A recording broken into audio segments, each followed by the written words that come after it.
Celtic knot block. First round. Start at one of the intersections where the top portion will cover the ends.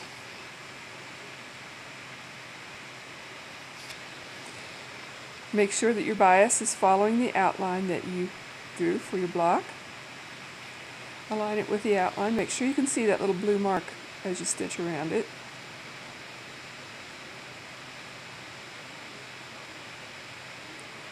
Continue repositioning.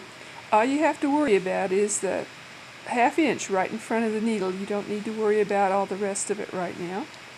Just keep it on the line and carefully turn it around as you go. Be careful not to stretch the bias or distort the background fabric. We're going to be coming to the point here. We're going to park the needle with the needle down right at the corner. And you can fold the fabric back if you're not sure where the corner is. See if you can find it. Sure. There it is. Stop with the needle down in the fabric at the corner, in the bias part. Turn the corner. Now before we do that, we're going to have to trim at this intersection right there and fold it back because we're going to be crossing there. We want it to be as it will be look when it's finished. You may need to, if you prefer, you can take the piece off of the machine, trim your threads, and then overlap a little later. Now I'm pinching the bias to pleat it or to give it a good crease where this top piece is going to cross it. There it will cross. Coming up here, now I'm going to make the bias strip follow that outline once again. Because we had that secured stitch at the very corner, we'll have a nice sharp turn. As we approach the intersection, we're going to make sure, you need to make sure that the underneath part is folded under as it will be when it's finished.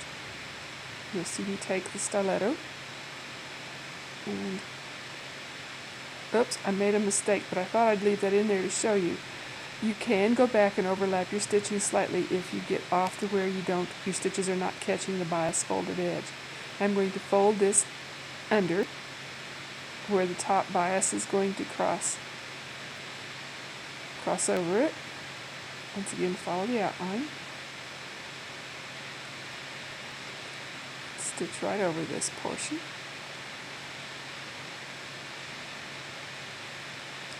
Continue following your lines, repositioning as you go.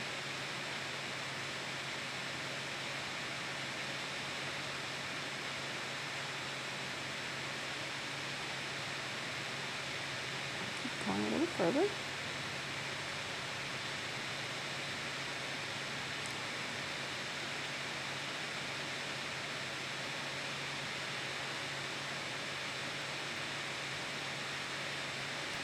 And I'm showing you two corners just in case you missed the first one. We'll go right to the corner and stop with the needle down in the bias.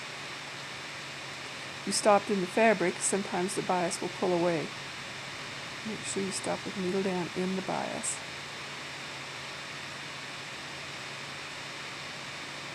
Before you turn. We still have to do some trimming.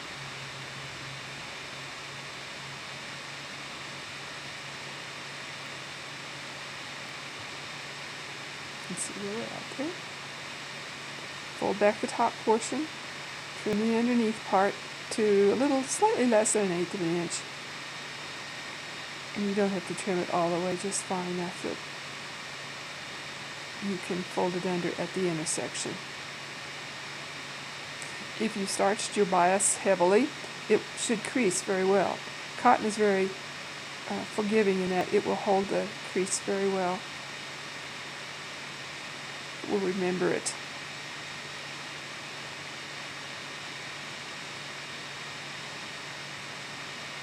Reposition as you go. Keep it to where you can see just the slight little bit of that blue line that you've made on your background. And follow it. Notice that we started the bias to where it would come to the outer portion of the turn. That is important to do the outer portion first.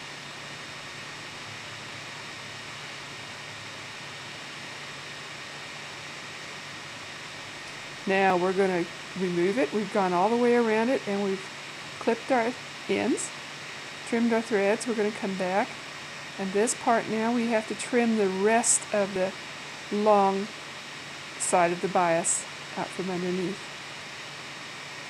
Be careful not to cut holes in the background or in the top part of the bias.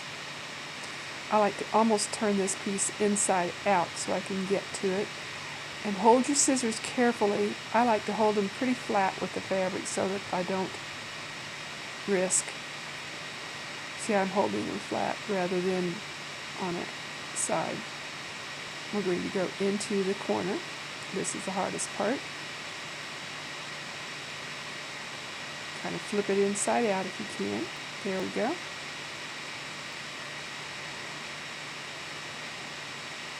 And trim that bias about 1/8 of an inch from your stitching into that side and then to the other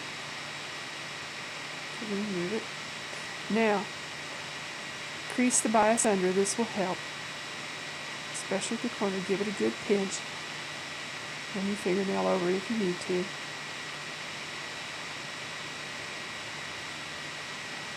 And you can go around the entire design list in the same manner, preparing to stitch the second side down. Now we're going to stitch the inner part down and show you how to turn the corners. You can see how the stiletto is used to push under. It's almost like needle turn for hand work. Sweep the raw edge under. This is where the crease really helps. You can sweep against the crease and tuck it right under there.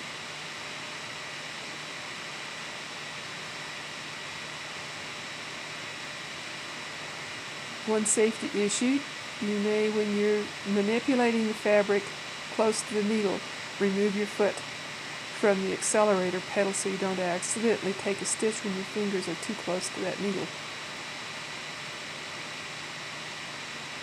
Now we're going to make a pleat here at this corner. We're going to fold it back. You can see the little dart there that's forming. Hold it with the fingernail, fold it back. Hold it. And this is where that stiletto comes in. Hold that little pleat in there. Catch it with the needle. The pleat. With needle down. Change to a straight stitch. Turn and stitch that miter or pleat shut with a straight stitch. Forwards and reverse. Where you're back where you started. Change back to the hem stitch. Sweep the raw edge under.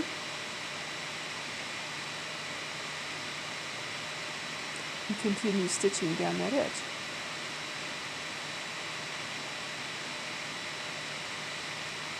Takes a little manipulation, but I think the results are worth it. You need to use that stiletto to hold it. Just be careful you don't hit the stiletto with your needle. When we come to the place where the bias crossed over itself, I'm going to stop there and skip a little bit, skip across. The stitches are so fine that they're basically self-securing. Don't need to worry about securing here. And then afterwards I go back and trim that little bit of nylon thread from the top. Makes for a nice smooth finish that way. Looks like it's continuous. We continue stitching around and this is what it looks like. Now we're ready for the top knot or the second portion of the bias. Start at an intersection where the bias will cross later and cover the cut ends. This time we're starting on the inner portion of this curve. Because it's going to cross over, we want our stitching to come out on the outer corner, where you can have the needle down on that sharp turn and make the corner turn.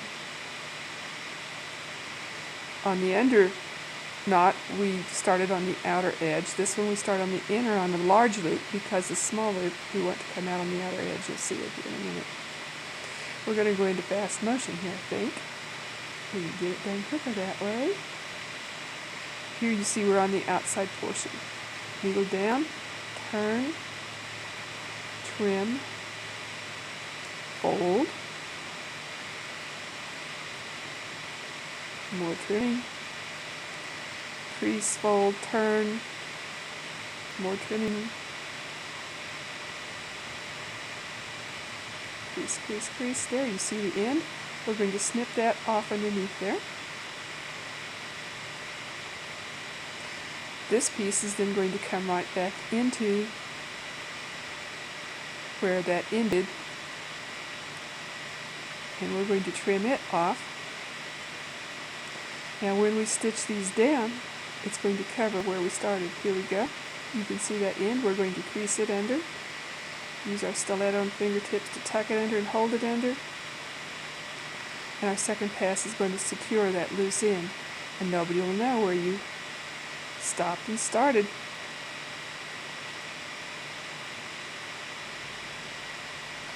It'll look like a continuous bias strip. There's no need to seam your bias together. Use smaller portions or hide any kind of intersections where you would seam underneath the intersections where bias will cross over the ends. Control those tails, keep them out of the way. Use your stiletto or your use sewing machine needle. Works really well for this too. It's a little smaller, your fingers are a little closer to the work that way, but I prefer a stiletto whenever possible. Sweep it under and continue stitching around until you come to the place where you started, and here's what you have. Perfect narrow bias Celtic knot.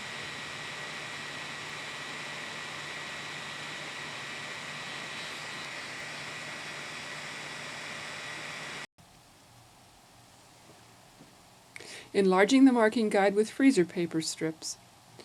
The freezer paper is not quite large enough to make a circle, so we're adding 2.5-inch strips of freezer paper.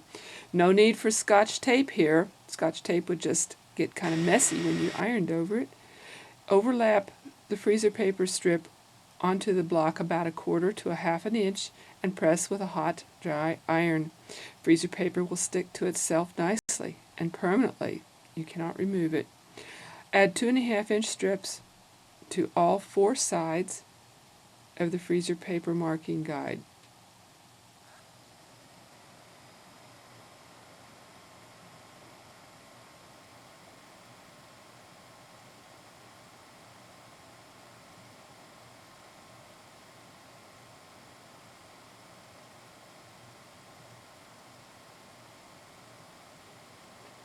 Now it's time to draw that big circle. First, locate the center of your marking guide. I like to mark it with Sharpie marker along the lines, the fold lines that we've used for placement. Now I'm using 10 3/8, which is half of the measurement of my finished circle, to mark my radius. No need for an expensive drafting compass either. Just make little hash marks at the end of your ruler after centering your measurement in the center. 10 3/8 is in the center of the block, and I'm simply making little tick marks along the end of my ruler. When you have all the tick marks made in 1/8 of the block, connect the dots. This forms a very simple, smooth arc.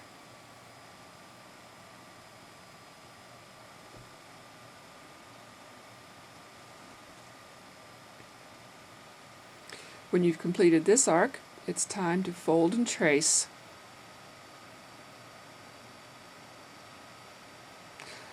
However, I like to mark the diagonals and the center lines for matching. This is always a good thing.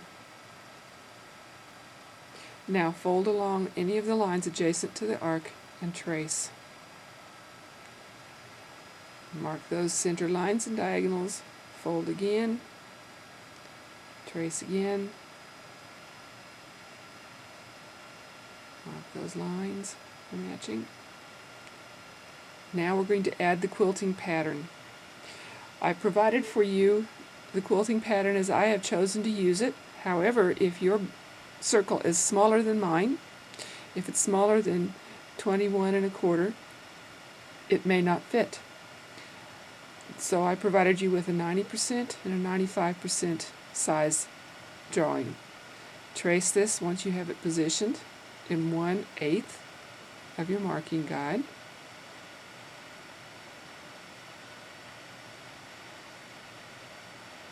Now simply fold and mark the rest of your block until you have it completed. This is the quilting and the marking for the circle. Now we're going to adhere this to the back side or the wrong side of our applique block. Match the centers, match the lines along the outside with the folds of the block. Check to see that the appliques line up as much as possible. It may not be possible to completely line this up. Applique distorts the block slightly. Do the best you can, and if need be, we can adjust the quilting patterns to fit later. Adhere this to the back side or the wrong side of your block with a hot dry iron.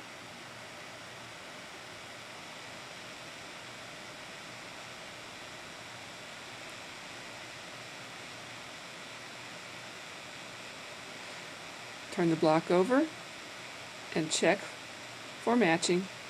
You can see how it shadows through. In the upper left-hand corner, you can see the applique is quite close to the quilting pattern. I would like it not to be so close. 1/4 to 1/2 inch distance is ideal. So pull up the corner, reposition a little bit. You may have a few little wrinkles in your block. They will ease out.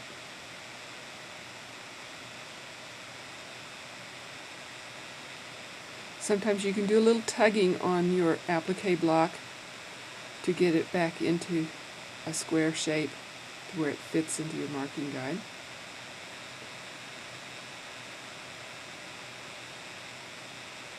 Check for placement. This may take some time. You can play with this quite a lot to get it all matched up. You can iron now from the top side. Be careful to avoid your appliques. Remember, we use nylon filament to put our appliques in place. A hot iron can sometimes melt that nylon filament. You don't want that to happen because then your appliques will fall off. Press carefully. You do have a few wrinkles. You can flip it back over to the wrong side and press again. That will help smooth things out.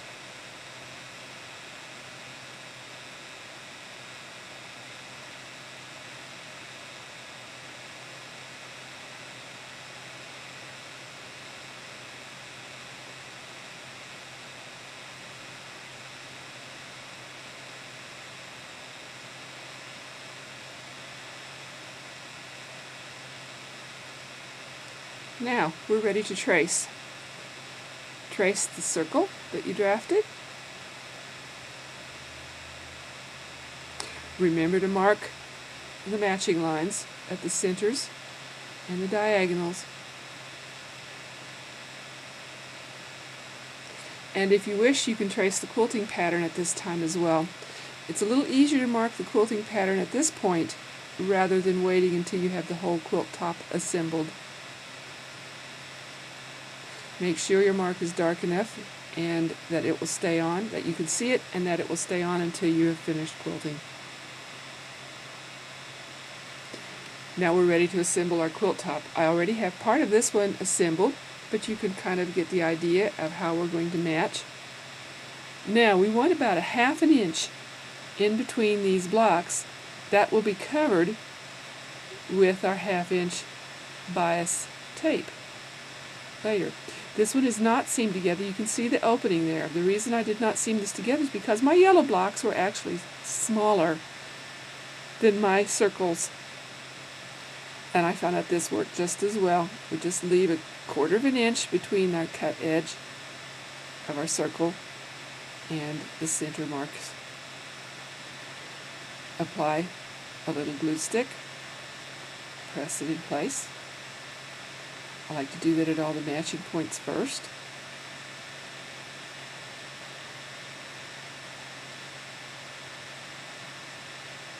The bias tape is actually going to hold the whole quilt together. There's no need for seams. The bias will overlap slightly and hold it together. Continue applying glue to all the edges.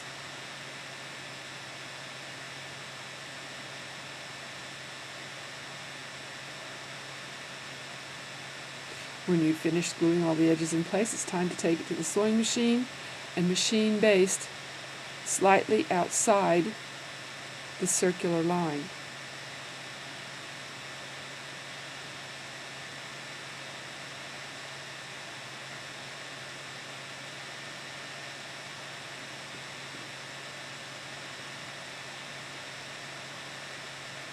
After we finish this part, it's time to apply the borders. I simply fold the circles back and lay the border adjacent to it and glue the circles to the borders as well. The only need for seams is when you're applying border to border.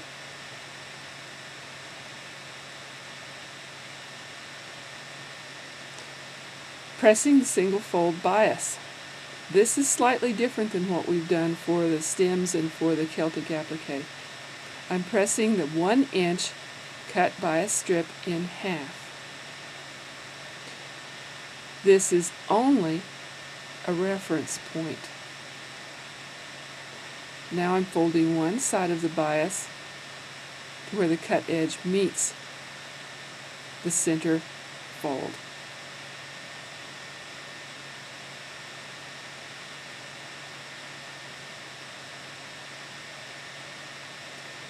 Then repeat that process for the second side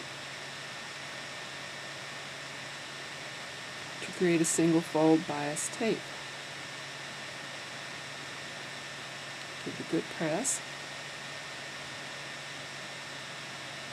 You can see how the fingers and the iron point kind of work together there. Now, mist it. As a matter of fact, get it very, very wet. Saturate it with starch mixture. The more stable this strip, the less wrinkles you will have, the easier you will have applying this bias to your quilt top. Now carefully fold those edges back in and press flat with a hot iron. The finished strip should be as stiff as heavy paper.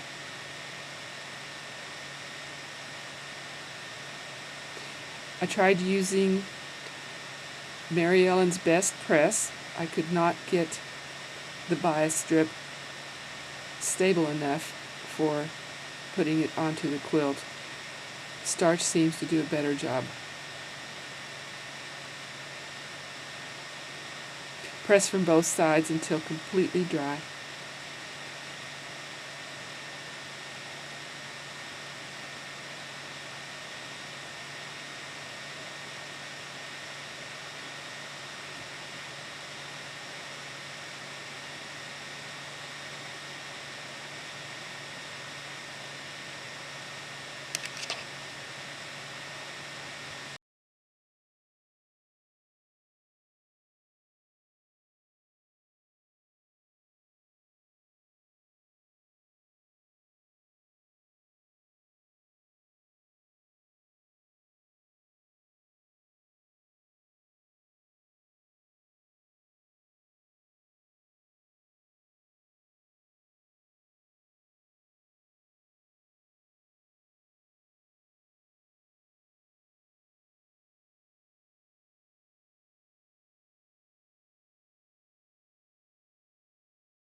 Machine quilting the quilt.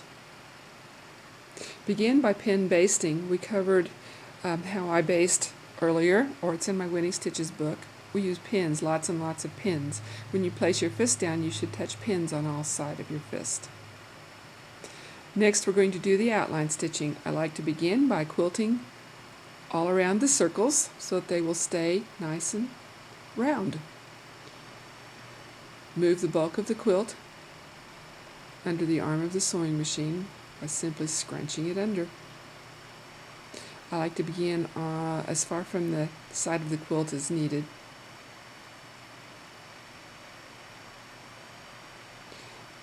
Begin by taking a single stitch and bringing the bobbin thread to the top. I like lots of light. I found that my light could be moved to where it was underneath my chin and I could actually see a little bit better that way. Look over the top of it. There's the single stitch.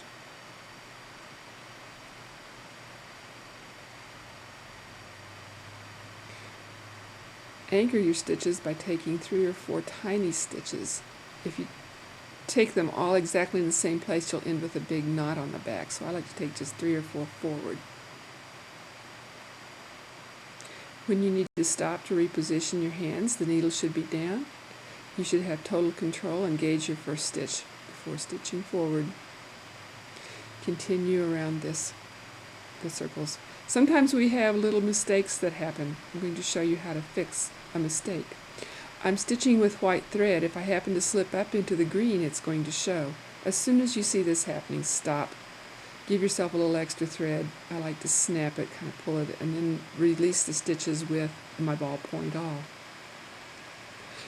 Now if you tug at this a little bit, you'll see that the bobbin thread pops to the top.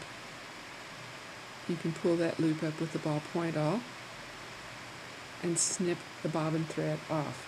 This saves having a gnarly mess on the underside of the quilt. Now begin again. Bring the bobbin thread to the top and overlap your previous stitching about 1/4 to 1/2 of an inch. And proceed stitching, and you've fixed your little mishap. Now we'll outline the motifs, the applique motifs.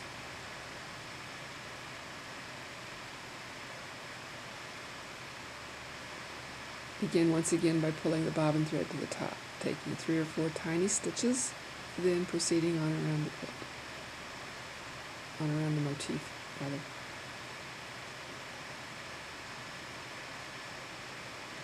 When you stop to reposition your hands, the needle should be down. Make sure you have control of the quilt before you take the first stitch. Now, as you come to pins, you may remove them before you get there, or if you will not be stitching over them, you can just hold them to one side as you stitch around them. Do not stitch over pins, you'll break a needle. Next, we're stitching feathers. I like to start at the top of the swirl or spiral. Start with 3 or 4 tiny stitches. When you come to your first stopping place, snip the tails off. Those threads sometimes get in the way. It's important to get them out as soon as you can. Continue stitching around the spiral, removing pins as you go if they're going to be in your way.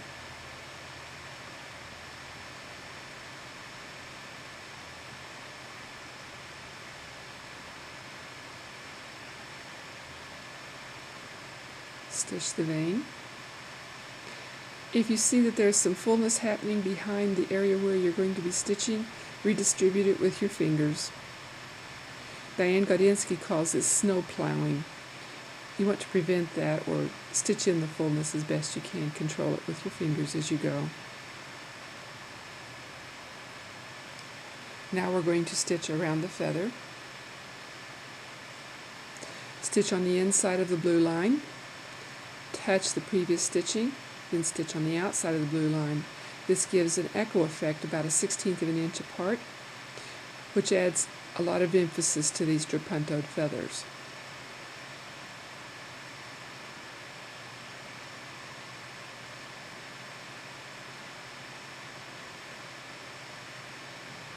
Continue stitching around the feathers.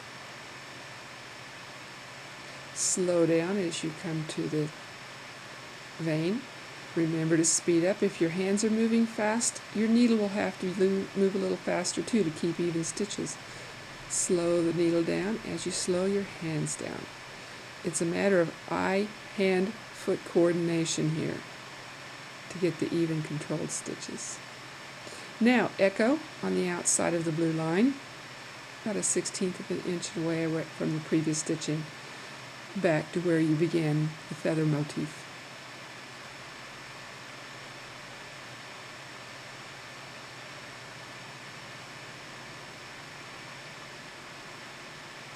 If you have to reposition your hands, stop stitching. Make sure you're in control before you take that first stitch.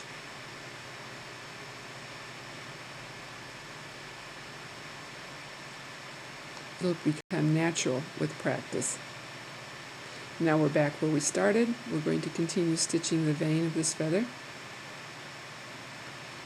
And we're going to stitch around the other side to the beginning of the next feathers. Stitch the feathers down and echo them back as you see here. Then finish the spiral.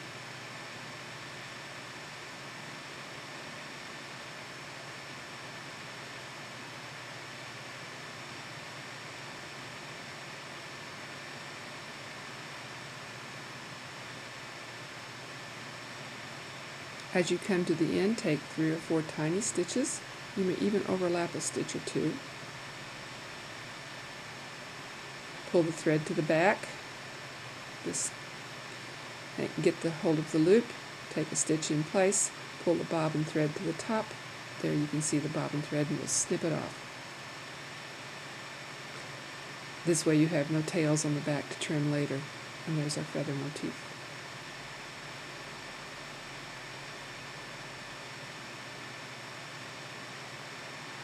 Next is background stipple quilting.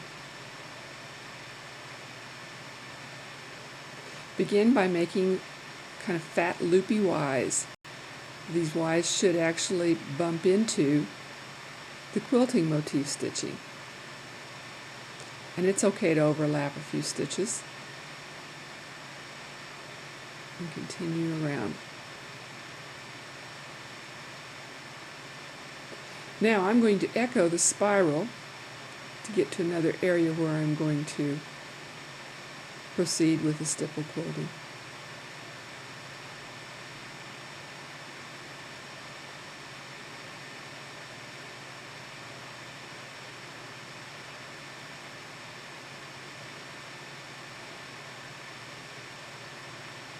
More Y shapes.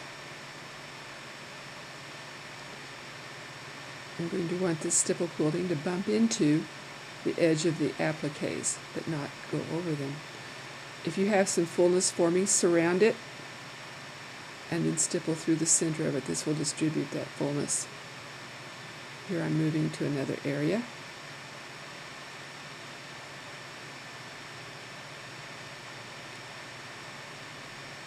Notice how the Ys are bumping into the applique stitching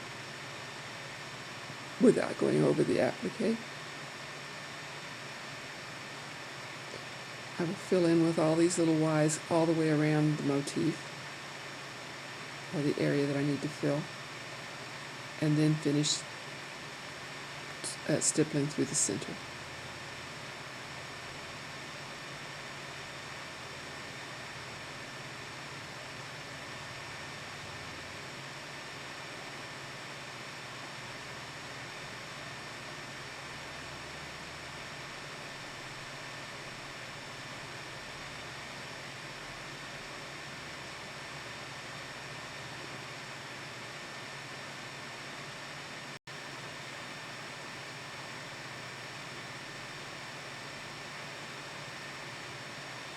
The stipple should touch the previous stitching.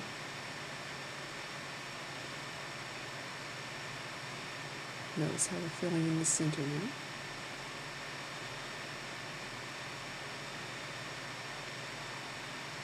And getting ready to move to another area.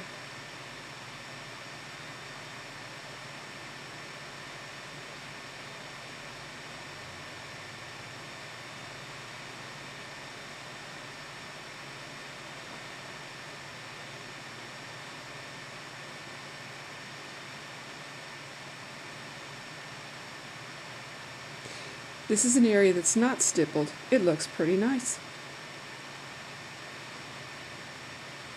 But what a difference the stippling makes. Look how the feathers stand out in relief against the stippled background.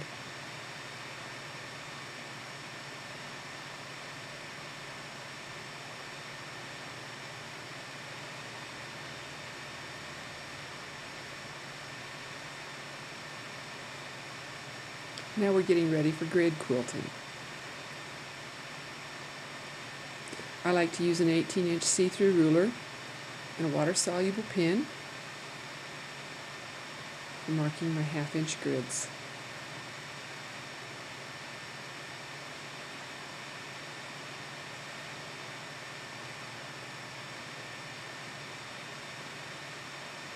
Mark all the lines in one direction.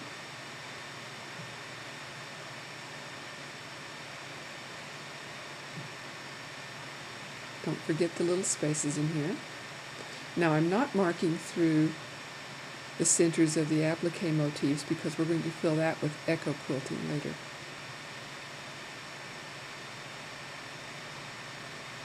When you've marked all the lines in one direction, turn the ruler at a 90-degree angle and mark parallel lines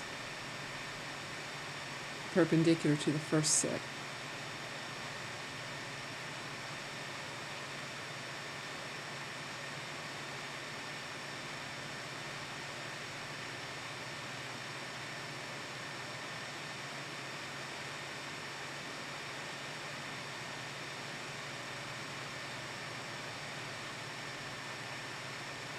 When you're finished, you'll have a half-inch grid throughout that area,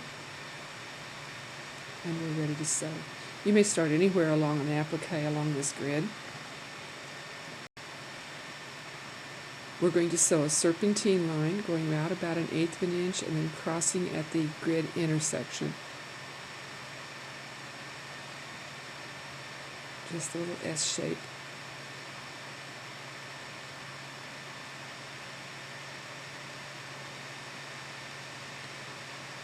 When you bump into the applique, turn and go another direction.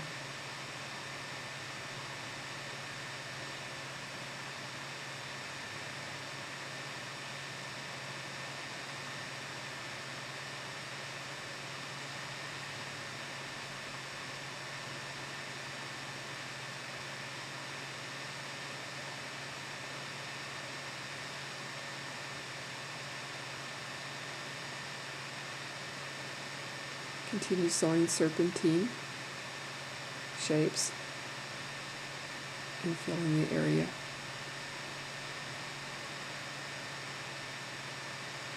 When you come to the end of the line, you can turn and go back in the opposite way, or you can turn and go perpendicular in another direction.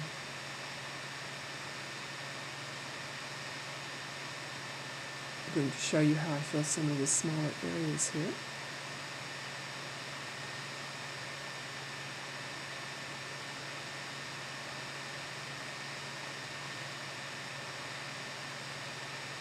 Just bounce off the applique and go back the other direction.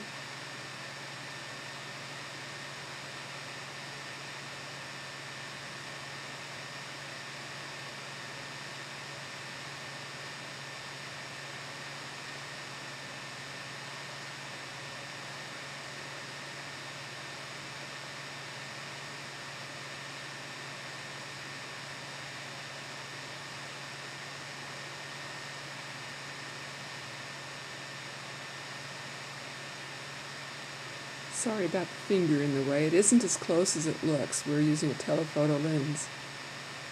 And it really isn't that close. Protect your fingers.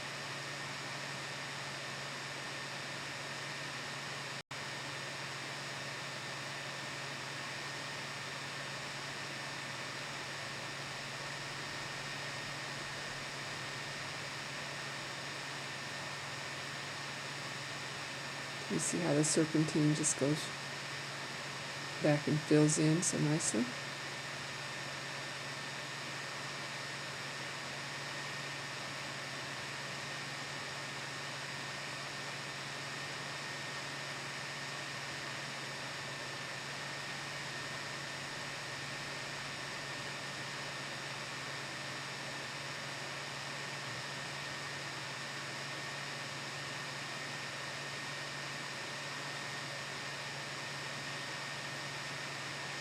If you come to a place where you have no direction to go, you can simply stop stitching like we've done before with 3 or 4 tiny stitches in place. Bring the bobbin thread to the top, tie off, clip the ends, and start another place. Now we're going to do the echo quilting inside of the Celtic knot areas.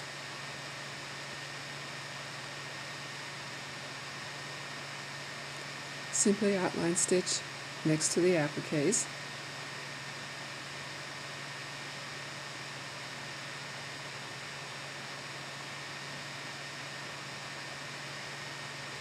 Then stitch a 1/16 to an 1/8 of an inch inside and continuing a spiral around till you've filled the area with echo quilting.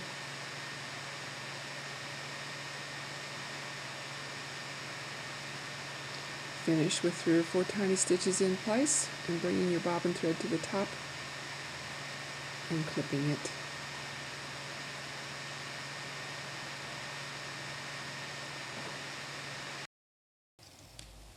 Trapunto by machine.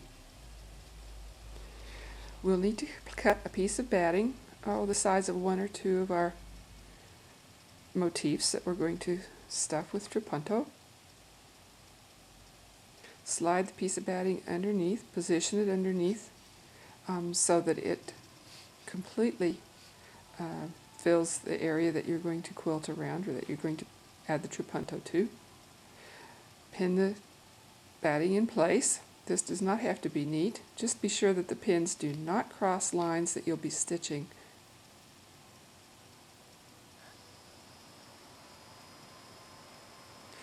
Use just enough pins to hold it. Thread the machine with water-soluble thread in both the top and the bobbin. I like to use an open toe embroidery foot or free motion foot for this. Install it on your machine. Another useful item is a Teflon gliding sheet on your bed. These are really convenient. They cover any of the gaps or rough places near your machine. Start at one end of the motif. Be sure to bring the bobbin thread to the top first by taking one stitch and then pulling the tail to the top. Control both tails, slide them under the foot, and begin stitching slowly and deliberately. Although this is basting stitches, they should be similar in length to stitching. These will be dissolved in water later. No need to stitch the whole entire feather, just the outer edge. All we want to do is hold the batting in place underneath long enough to baste and stitch it. Go completely around the entire motif.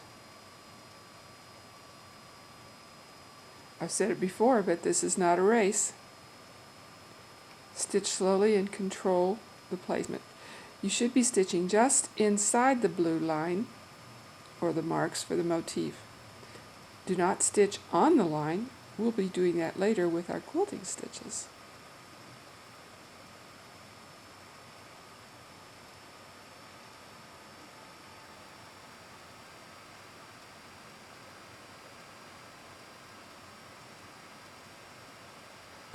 Notice how I'm holding my hands to keep the fabric that is underneath the needle straight. You can see how I'm stitching just inside the line. This gives you room to trim the batting underneath and allow the quilting stitches to encase the batting. When you're finished, remove the pins.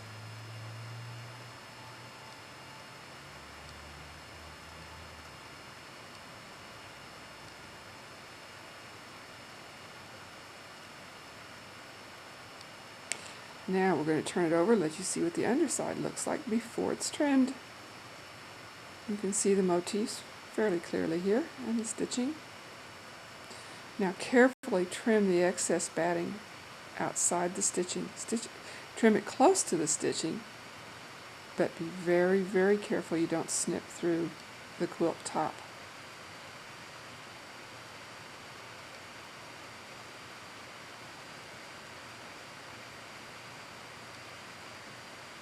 sometimes a blunt-ended scissors is easier to use than a pointed one. I like to slide a finger underneath the batting right where the tip of the scissors is to make certain that the tip of the scissors is not catching the quilt top. Here's what it looks like after it's trimmed from the wrong side. You can see how closely I've trimmed to the stitches. And from the right side. When all the motifs are